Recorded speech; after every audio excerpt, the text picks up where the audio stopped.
नमस्कार दोस्तों, आप देख रहे हैं डाक गली यूट्यूब चैनल। आज की कहानी में आगे बढ़ने से पहले खौफनाक और डरावनी कहानियां सुनने के लिए चैनल को अभी सब्सक्राइब करें। आज की कहानी हमें भेजी है साकिब जी ने। तो चलिए बढ़ते हैं आज की कहानी की ओर। मैं रात के तकरीबन 10 बजे उत्तर प्रदेश के गोरखपुर रेलवे स्टेशन से अहमदाबाद जाने के लिए निकला। मैं अपनी नई जॉब के लिए जा रहा था और उसके बारे में ही सोच रहा था। मैं जब अपनी बर्थ पर पहुंचा तो मैंने देखा कि मेरी बर्थ पर पहले से ही एक आदमी आराम से सो रहा था।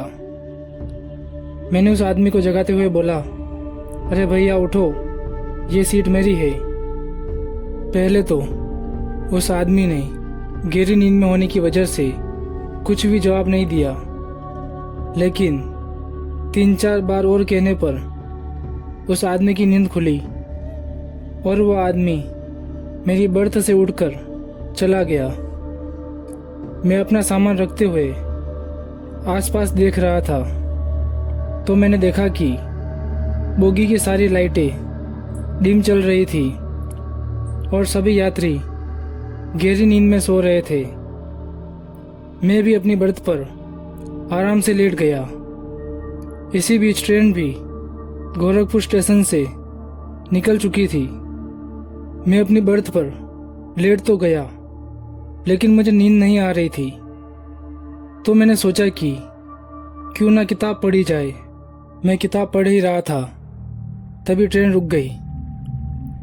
मैं ऊपर वाली बर्थ पर था, इसलिए मुझे पता नहीं चला कि ट्रेन कहाँ पर रुकी है, लेकिन बाहर से आती हुई आवाज़ों से पता चल रहा था कि ये जरूर कोई स्टेशन है। मैं देखने के लिए उतरा कि कौन सा स्टेशन है। मैं नीचे उतरा ही था, तभी ट्रेन ने जोरदार हॉर्न दिया। मैं वापस ऊपर चढ़ गया। अब मेरी आंखें भी काफ़ी भारी हो गई थी, जिस वजह से कब मेरी आंख लग गई मुझे पता ही नहीं चला। मेरी आंख तब खुली जब मुझे चाय वाले की आवाज़ आई। वो चाय के लिए आवाज़ लगा रहा था। उस आवाज़ से मेरी नींद खुली तो मुझे वापस नींद ही नहीं आई। मैंने उस चाय वाले को आवाज़ लगाई और एक चाय पी। चाय पीकर मैं एकदम फ्रेश हो गया था और उठकर ट्रेन के दरवाजे के पास खड़ा हो गया। बीच बीच में ट्रेन जब भी किसी स्टेशन पर रुकती तो मैं ट्रेन से उतरकर थोड़ा सा घूमकर फिर से ट्रेन में आ जाता। थोड़ी देर बाद मैं वापस अपनी बर्थ पर सोने गया, लेकिन मुझे अभी भी नींद नहीं आ रही थी। तभी मुझे चहलकदमी का एक और मौका मिला। ट्रेन फिर से एक स्टेशन पर रुकी थी। मैं ट्रेन से उतर गया और स्टेशन से थोड़ी दूर खाने पीने का सामान लिया, ताकि खाते पीते आराम से रात निकल जाए। ट्रेन के चलते ही मैं अपनी बर्थ पर आकर बैठ गया और चिप्स खाते हुए अपनी किताब पढ़ने लगा। थोड़ी देर बाद ट्रेन फिर से एक जगह रुकी। मैंने टाइम देखा तो रात के 2 बज रहे थे। मैं बाहर जाने के लिए अपनी बर्थ से उतरा और गेट पर पहुंचा तो पता चला कि इस बार ट्रेन किसी स्टेशन पर नहीं बल्कि एक घने जंगल में रुकी है, और वो भी सिग्नल ना मिलने की वजह से। तभी मैंने सोचा कि क्यों ना यही बाहर जाकर ठंडी ठंडी हवा ले ली जाए। मैंने नीचे उतरकर इधर उधर देखा तो मुझे थोड़ी दूर पर कोई चीज़ हिलती हुई नजर आई। जब मैंने उस तरफ ध्यान से देखा तो पता चला कि उस तरफ जरूर कोई है। गौर से देखने पर मुझे वहाँ पर कोई औरत जैसी नजर आई जो सफ़ेद साड़ी पहने हुई थी। ना जाने क्यों मैं उस औरत को देखते ही जा रहा था, और वो औरत भी मुझे एक नज़र से देख ही रही थी। तभी उसकी आंखें लाल होकर चमकने लगी। जैसे ही उसकी आंखें लाल हुई, मेरी आंखें भी जलने लगी, जैसे किसी ने मेरी आंखों में कोयला डाल दिया हो। मैंने तुरंत अपनी नज़र उस पर से हटाई और अपनी आंखें मसलने लगा। और जब मैंने वापस उस तरफ देखा तो वो औरत मुझे हाथ हिलाकर अपने पास बुला रही थी। तो मैंने भी अपना हाथ हिलाकर उसे अपनी तरफ बुलाया। जैसे ही मैंने इशारा किया, वो औरत अचानक मेरे सामने आ गई थी।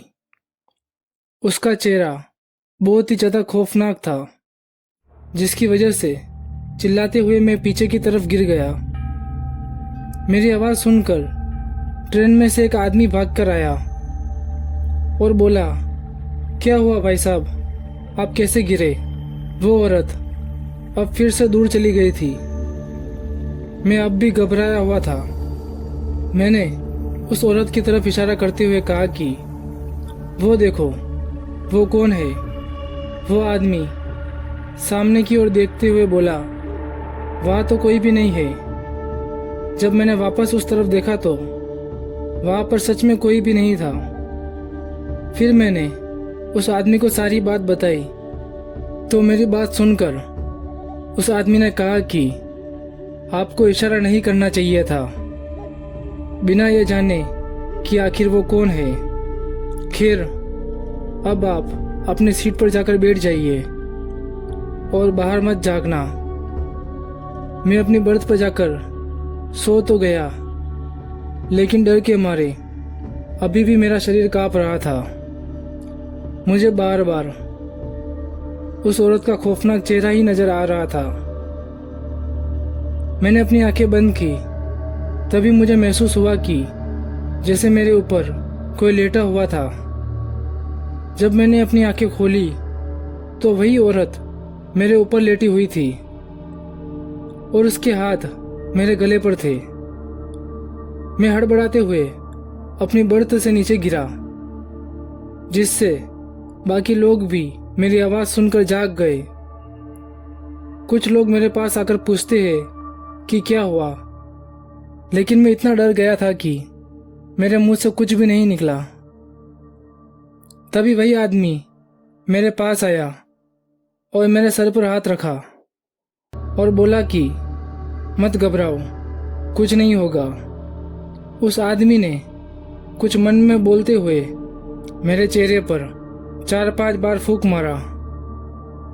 इतना बोलकर वह आदमी वापस अपनी बर्थ पर चला गया। उसके बाद मुझे काफ़ी हल्का महसूस होने लगा और वो औरत भी मुझे फिर से नज़र नहीं आई। तो दोस्तों, आज की कहानी में बस इतना ही। अगर ये कहानी आपको अच्छी लगी हो तो वीडियो को लाइक करें और चैनल को सब्सक्राइब करें।